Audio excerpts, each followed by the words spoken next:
देखिए मिश्रा जी, अगला सवाल मेरा आपसे है। अभी हमने देखा कि किस तरीके से एएमयू में एक मुद्दा उठा है जिसमें बुर्के को लेकर कुछ कहा सुनी हुई है, और एक महिला से कहा गया है कि उनको पीतल का बुर्का पहना दिया जाएगा। तो जिस तरीके से देश में यहाँ पर जो परिस्थिति चल रही है, उसके बारे में आपको क्या लगता है कि इसमें क्या किया जाना चाहिए और इसके लिए सीधे सीधे कौन जिम्मेदार है? देखिए सनोज, एक चीज तो मैं ये बताऊंगा, एएमयू में अगर एक घटना ये हुई है तो ये देश में ऐसा चल रहा है ये नहीं बोलना चाहिए। एएमयू की या कहीं की थोड़े लोग ऐसी चीजें करते हैं तो वो देश का कल्चर या देश का वो घटना नहीं बन जाता है, ये निंदनीय है। देखिए मैं आपको बताऊं, प्राचीन काल से ही और आधुनिक सभ्यता में भी आप ये देखिए, कहीं पर भी आप जाइए, जो हमारे देश का रीति रिवाज है, जो संविधान है, इतना भी रिस्ट्रिक्शन किसी के ऊपर जो है लादना बहुत अच्छा नहीं माना जाता है और हाइजीनिक भी नहीं होता है। किसी भी तरीके से इसको जो है ओके नहीं बोला जा सकता है। कुछ ऐसी मानसिकता के लोग हैं जो आज भी ये समझते हैं अपने आप को समाज का, घर का या किसी भी चीज का या स्कूल का, कॉलेज का, यूनिवर्सिटी का ठेकेदार समझते हैं। उसके पीछे कारण ये होता है कि कुछ ना कुछ उनके पास अधिकार होते हैं या कुछ ऐसे ताकत होते हैं जिसके कारण कि वो कमजोर लोगों को थोड़ा सा प्रेशर बना सकते हैं। तो ये वही एक प्रेशर टैक्टिक्स है कि अगर किसी स्टूडेंट को कोई स्कूल या यूनिवर्सिटी का कोई नेता या प्रशासन बोलता है कि भाई कंपल्सन है, बुर्का आप पहनिए, तो ये सीधे सीधे ये है कि उनके पास में थोड़े से अधिकार होते हैं स्कूल एडमिनिस्ट्रेशन के पास या यूनिवर्सिटी एडमिनिस्ट्रेशन के पास। तो वहां पे जो उनकी हिडन या लेटेंट धार्मिक भावनाएं होती है ना, वो जाग जाती है, तो वो उसको इम्प्लीमेंट मैं यही करने पूछना की। चाहता हूँ कि यहाँ पर तालिबान का राज नहीं है, यहाँ पर कॉन्स्टिट्यूशन से, संविधान से ही देश चलाया जाता है। और वहां पर अगर आप किसी को बोलते हैं कि पीतल का बुर्का आपको पहना दिया जाएगा, तो कहीं ना कहीं आपको नहीं लगता है कि ये गलत मैसेज जाता है? आज हम, चलिए मैं आपका एक कंस्ट्रक्टिव नजरिया देख लेता हूँ कि आपने बताया एक केस, लेकिन ये एक केस कई जगह पे जब इस तरीके के लोगों की हिम्मत बढ़ जाएगी, जो बैड एलिमेंट्स है, उनको कहीं ना कहीं we are giving a big rope to them, तो हम उनको कैसे मतलब रोक सकते हैं? और इसके लिए सरकार को किस तरीके के कड़े कानून लाने चाहिए? मैं आपको सनोज बताता हूँ, हालांकि ऐसे बहुत सारे संविधान वगैरह में कानून वगैरह अवेलेबल है कि हरासमेंट नहीं होना चाहिए।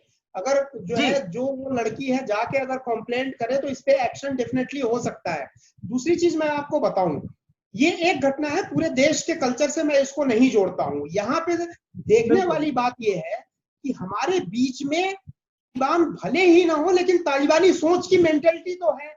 अच्छा, इनको पहचानना बहुत जरूरी है। इनको कौन पहचानेगा? हम ही लोग पहचानेंगे, जो समाज में हम लोग हैं, हम ही लोगों को, ऐसे लोगों को पहचानना होगा और इनको दरकिनार करना होगा। दरकिनार करने का मतलब इनको इंपॉर्टेंस नहीं देनी है, इनकी फीलिंग की, इनके इमोशंस की, और सबसे बढ़ के इनकी आइडियोलॉजी की। जो ये आइडियोलॉजी इंप्लीमेंट करना चाहते हैं और बताते हैं कि इससे बहुत फायदा होगा, कहीं ऐसा कहा गया है, वैसा कहा गया है, तो ये जो एक आइडियोलॉजी है, इसको डिस्करेज करना पड़ेगा। और जरूरत पड़ी तो कानून और पुलिस की भी मदद लेने से हमें चूकना नहीं चाहिए। और मुझे ऐसा नहीं लगता है, भारत की जो जनसंख्या है, भारत एक विविधताओं से भरा हुआ, कल्चरल डाइवर्सिटी यहाँ पे बहुत ज्यादा है। स्वतंत्र और उन्मुक्त जो है, यहाँ पे उन्मुक्तता है, स्वतंत्रता है, इतनी भी यहाँ पे इस तरीके से दकियान सुनी नहीं है कि कोई आदमी बुर्का न पहनना चाहे तो उसको इन्फोर्स किया जाए। तो मुझे लगता है कि ऐसा कोई बहुत ही चैलेंजिंग चीज नहीं है कि इसको नेशनल लेवल का वो करें। हाँ, इससे हमें सावधान रहना है, कानून की मदद लेनी है, संविधान के हिसाब से चलना है, और जो सोशल रिस्पॉन्सिबिलिटी हर एक आदमी की है, वो चाहे किसी भी धर्म से हो, उसको भी निभाना है। कि समाज में अगर ऐसी कोई एक्टिविटी हो, कोई ऐसी खबर आए, तो इमीडिएटली हमें उसको अपोज करना चाहिए कि आप ऐसा क्यों कर रहे हो। जहां सामाजिक शक्तियां एक हो जाती हैं, वहां बड़े से बड़े तालिबानी भी झुक जाते हैं। प्रॉब्लम तब होती है कि जब समाज उनको सपोर्ट करने लगता है और इन चीजों को एज ए हीरो या हीरोइक मैनर में प्रेजेंट करना या एक्सेप्ट करना शुरू कर देता है, तो वो एक दिक्कत हो जाती है। बिल्कुल, बहुत बहुत धन्यवाद ए के मिश्रा जी। आपने जितने भी जो भी ज्वलंत मुद्दे आज की डेट में चल रहे हैं उसके ऊपर आपने अपनी राय रखी, हमारे दर्शकों को आपने समझाया कि चाहे वो चाइना हो या ईरान का पोर्ट हो या फिर भारत में जो भी मुद्दे चल रहे हैं उसके ऊपर आपने अपनी राय रखी। आपका बहुत बहुत धन्यवाद।